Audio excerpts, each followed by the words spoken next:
It's been almost a year since I last played Legendary Game of Heroes, so what I'm going to do here is have a look at the state of the game, have a look at the event, then have a look to see how my cards compare to the modern decks. So I think the first thing I need to do is address why I decided to quit this game. Well, there's quite an interesting story regarding this. The first reason is simply because it takes way too much work to maintain a decent VIP 1 account. You have to basically play this game solid.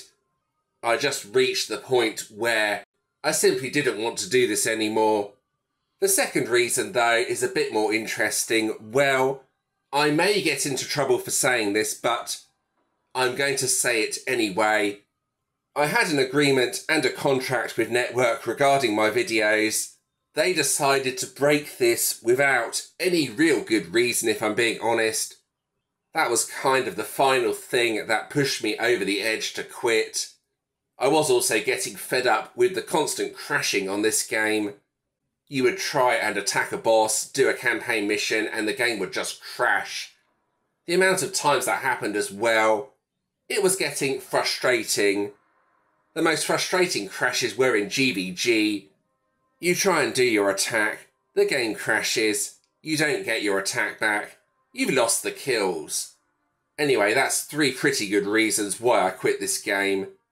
Right, so has anything actually changed with this game? Well, on first sight it looks like no.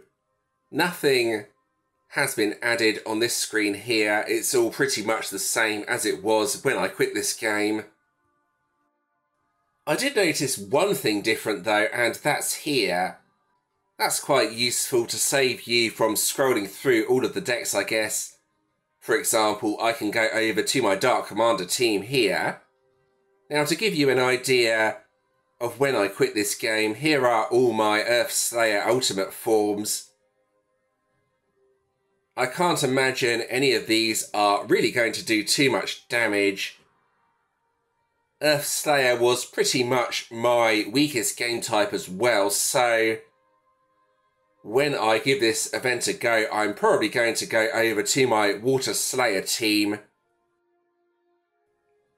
There we go. This is stronger than my Earth team, so I think I'm going to use this.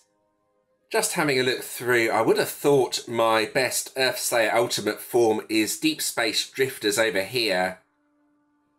This is the most modern one I got before I quit the game, as far as I can remember. Grants the next Earthslayer to activate their battle skill a 570% damage buff. Let's see how that compares to the current event Ultimate form over here. Oh, this should be fun. I haven't actually looked at this yet, but it's going to be ridiculous. Right, it's Stormbreakers of the Wild. It's a Beast Killer. Multiplies Earthslayer damage by 6 for 3 turns. Oh my goodness. That sounds absolutely ridiculous. Now, that's probably the same as a 600% damage buff. I might be wrong on that, but that's my initial thought. Gives a damage immunity as well. Cooldown 3 turns. Oh, it gives a passive as well for attack. 500%. So the damage buff to all heroes when I quit this game was around 320%. It's now at 600%. Because it's times 6 though, rather than 600%, it might scale even higher. I don't know. But anyway, the event Ultimate form is absolutely ridiculous. This is kind of what I was expecting though. Forget power creep, this is power skyrocket from when I last played this game. Right, so let's go over to the event itself. On first thought, it doesn't look like anything has really changed here as well. This collection was in the game when I quit this game. It's not been changed at all by the looks of it, unfortunately. I might as well have a look at the top players. I haven't started playing yet, so obviously I'm not in a league. I can have a look at the Dragoon though. Varkov, Slayer of Heroes. Multiplies Water Slayer damage by 1.5, so that actually seems kind of weak. I might be missing something on the buff though. Multiplies by 1.5 might be better than an increase of 150% to Slayer damage. I'm not sure on that yet, as that wasn't in the game when I quit. Anyway, let's get somewhere with this event, then I'll test out my Water Slayer team against these bosses. It won't be good, but it will be interesting to see just how much damage I can do now. I've managed to make it up to Prestige 7. I'm pretty happy with that, considering my decks are really old compared to the modern decks.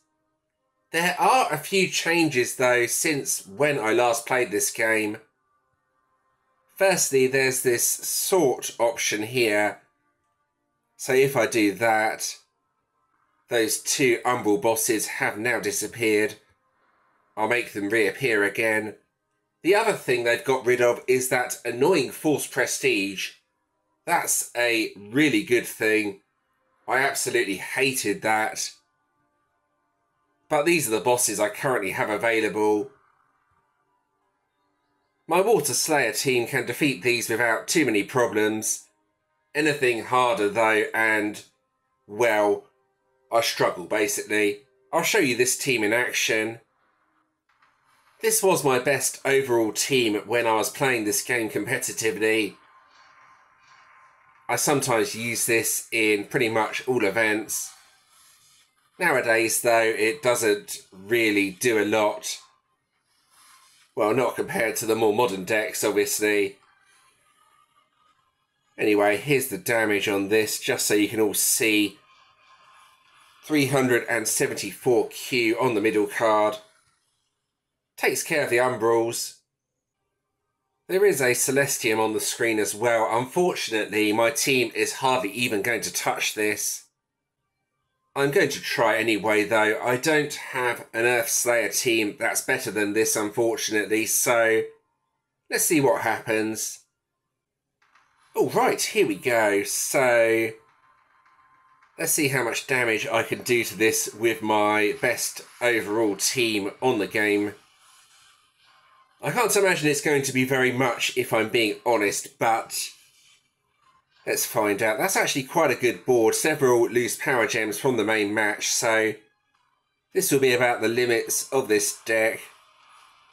Did the health even move? I don't think it did.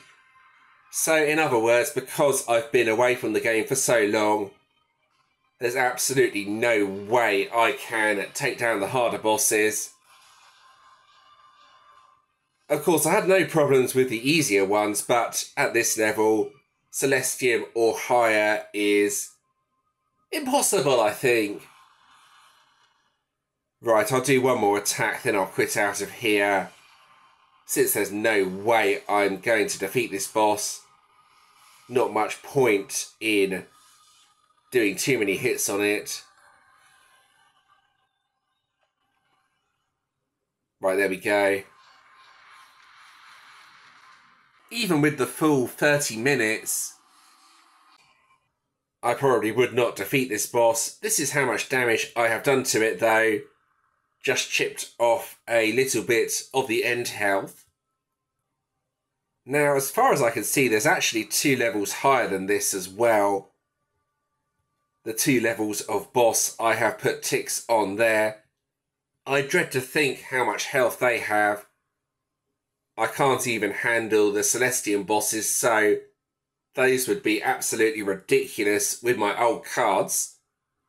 But anyway, you've got to see what my teams that I had available when I quit this game can do to the current bosses. So to end this video, here are my final thoughts regarding Legendary Game of Heroes. Firstly, this game used to be one of my favourite games of all time. Every update seemed to make the game laggier and crash more often. I bought a new device to play this game, then in the end, that device couldn't run this game very well either. I had to buy another new device after that just to play this. For those weekly videos I used to do, I was actually waking up at 5 AM to make those videos. I had to play the event, then record the event, then edit it all up. Then I had to upload it afterwards. That basically took the entire day. Goodbye having any real life for that day when doing this. Because of the ridiculous amount of work that took, that's not something I would ever do again. The graphics for this game have and always have been amazing. It needs some sort of low resolution mode though. That would minimise lag and crashing for many older devices. One thing I have never liked about this game is most of the rewards can only be earned by competing with other players. This means you have to put an incredible amount of time into the game in order to get the best rewards. It just gets too much when you have to do it every single event. If there were updates to the game outside of events, for example a new campaign, then that might make me come back to the game. Because that's probably not going to happen though, there really isn't any reason to come back to this game again if I'm being honest. Finally, let's finish this video by selling all my cards. No, just joking, I wouldn't do that. It would make a point about me not coming back to this game though. It would also be really stupid. And there we go, I think I'm pretty much done with this video. I hope you found that interesting. It's pretty fair to say if you have been out of the game for a while, it's very, very difficult to get back into it. You just won't have the cards you need to take down the harder bosses. I would like to remind all of you that there were issues regarding these videos. An agreement was unfairly broken and that did contribute to me quitting the game. If you did enjoy this video, please do give it a like and subscribe to the channel. Subscribing is always very much appreciated. You can check out all the videos I did for this game on the screen in a playlist.